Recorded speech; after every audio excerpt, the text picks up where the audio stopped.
कधी कधी आरशात स्वतःकडे पाहिलं ना की आपल्याला जाणवतं की आत्ता मात्र आपल्याला स्वतःकडे थोडं जास्त लक्ष देण्याची वेळ आलेली आहे। काल मी केस विंचरायला बसले आणि माझ्या लक्षात आलं की माझा हेअरफॉल तर एवढा जास्त होतोय आणि केसांची व्हॉल्यूमसुद्धा अगोदरच्यासारखी बिलकुलही राहिलेली नाही आहे। आणि खरं सांगायचं ना तर हे बघून मला एवढं वाईट वाटत होतं ना, मग मी विचार केला की ठीक आहे, जास्त पॅनिक नको व्हायला, आपण त्यावरती काहीतरी लगेच सोल्युशन काढूयात। म्हणून मी लगेच इथे रोजमेरी वॉटर बनवायला घेतलं, कारण रोजमेरी अगोदरच माझ्याकडे अवेलेबल होतं। आणि त्यामध्ये मी एका पातेल्यात काय केलं, रोजमेरी, लवंग, कलोंजी आणि मेथी हे सगळं ॲड करून घेतलं। त्यामध्ये 1 ते 1.5 ग्लास पाणीसुद्धा टाकलं आणि लो फ्लेमवरती एक 15 ते 20 मिनटं ते गरम करून घेतलं होतं।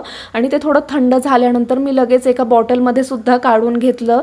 लगेच मग मी ते स्प्रे करायला घेतलं आणि मला असं वाटतं की मला आता हे हेअर केअर रूटीन जे आहे ते डेली माझ्या रूटीनमध्ये सुद्धा ॲड करायलाच पाहिजे। आणि आत्ता कुठे माझं मन थोडंसं शांत झालं होतं। त्यामुळे भेटू नवीन व्हिडिओमध्ये। बाय।